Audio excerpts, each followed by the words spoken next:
పెసరపప్పు మీరు ఎలా చేస్తారు? నేనైతే ఇలా చేస్తాను. ఇది నేను మా అమ్మ దగ్గర నేర్చుకున్నాను. మా అమ్మ వాళ్ళ అమ్మగారి దగ్గర నేర్చుకున్నారంట. అది ఇప్పుడు నేను చేస్తున్నాను.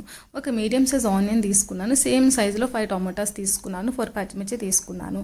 ఇక్కడ నేను రైస్ కుక్కర్లో ఇస్తాడు కదా కప్పు, దాంతో 1.5 కప్పు పెసరపప్పు తీసుకొని ఫ్రై చేసుకుంటున్నాను. లో ఫ్లేమ్లో పెట్టుకొని ఫ్రై చేసుకోండి. హై ఫ్లేమ్లో ఫ్రై చేసేసుకోకండి, ఫాస్ట్గా అయిపోతుందని. ఇలా ఫ్రై అయిన పప్పుని నీట్గా వాష్ చేసుకొని మనం ఏ కప్పుతో అయితే పెసరపప్పు వేసుకున్నామో అదే కప్తో 4 గ్లాసెస్ వాటర్ వేస్తే సరిపోతుంది. సో మీరు చూసి అడ్జస్ట్ చేసుకోండి. ఇక్కడ నార్మల్గా మనం పెట్టుకునే పోపు పెట్టుకుంటే సరిపోతుంది. ఇంగువ మీ దగ్గర ఉంటే వేసుకోండి. ఇంగువ వేసుకుంటే టేస్ట్ బాగుంటుంది పోపులోకి.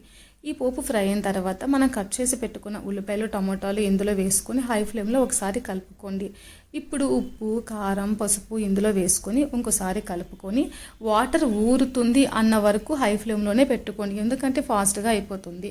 వాటర్ ఊరుతుంది అన్నప్పుడు లో ఫ్లేమ్లో పెట్టుకొని మూత పెట్టుకొని దగ్గర పడే వరకు మగ్గించుకోండి. ఇలా దగ్గర పడుతుంది అని అన్నప్పుడు మనం నానబెట్టుకున్న పప్పు ఉంది కదా, ఆ పప్పు ఇందులో వేసేసుకొని వాటర్తో సహా వేసేసుకొని హై ఫ్లేమ్లో పెట్టుకొని 1 మినిట్ ఉడికించుకోండి. ఇలా ఉడుకుతున్న పప్పుని లో ఫ్లేమ్లో పెట్టుకొని మూత పెట్టుకొని దగ్గర పడే వరకు ఉడికించుకోండి. మరీ మెత్తగా ఉడికించేసుకోకండి, టేస్ట్ మళ్ళీ బాగోదు. ఇలా ఉడికితే సరిపోతుంది. ఇప్పుడు దీన్ని మీరు ఎట్లా తింటారు? నేనైతే వేడివేడి అన్నాను కప్పులో వేసుకొని పప్పు ఇందులో వేసుకొని తింటాను. నార్మల్గా నేను ఈ పెసరపప్పు చేసినప్పుడు అన్నంలో పప్పు వేసుకోనండి, పప్పులోనే అన్నం కలుపుకుంటాను. నాకు అంత ఇష్టం. ఇక్కడ నేను ఇంకా పప్పు వేసుకున్నాను, క్లిప్ మిస్ అయింది. ఇలా స్పూన్తో కలుపుకొని చేత్తో తింటుంటే అసలు మాటలు లేవండి. ఎంత టేస్టీగా ఉంటుందంటే చాలా బాగుంటుంది. పెసరపప్పు ఇష్టపడే వాళ్ళు తప్పకుండా ఇలా చేసుకొని తినండి. టేస్ట్ చాలా బాగుంటుంది.